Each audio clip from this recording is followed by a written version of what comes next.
the lady of the house. It all started when my family bought a farmhouse that had been standing since the early 1900s, a tall, wooden structure with creaking floors, a long staircase, and windows that seemed to sigh whenever the wind passed. It wasn't much to look at, but it had history. The real estate agent mentioned that the house had once belonged to the original builder's family, a man named Thomas and his grandmother, Catherine. She was said to have died in that very house, peacefully in her sleep. Or at least, that's what everyone thought. The first few weeks were fine. The place smelled old, and the floorboards groaned under every step, but that was expected.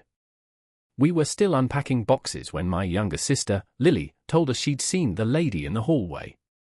At first, we brushed it off. Kids imagine things. But then she described her, an old woman in a long black dress, silver hair tied neatly back, holding something in her hand. We thought she might have seen an old photograph or painting somewhere, until she said the woman was smiling at her from the end of the hall, and then slowly disappeared. That night, we started hearing things. A faint tapping sound above our bedroom. It wasn't just once, it repeated. Tap, tap, tap.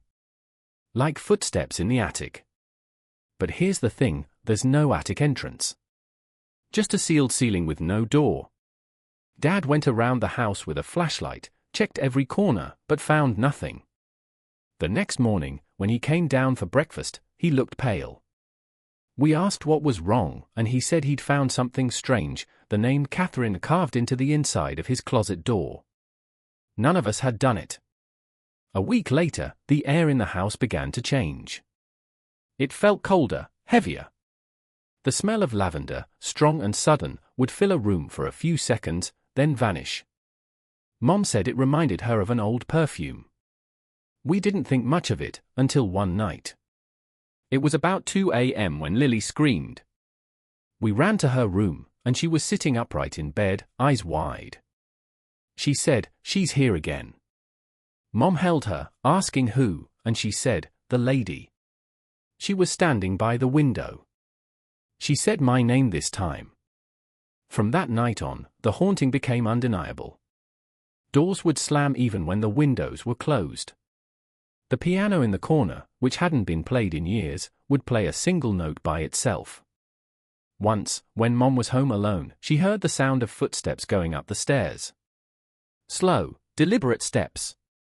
She stood frozen at the bottom, waiting, and just as the sound reached the top landing, silence. Then, a whisper, Margaret, her name, spoken softly by a voice that wasn't human. Dad tried to record the sounds with his phone one night.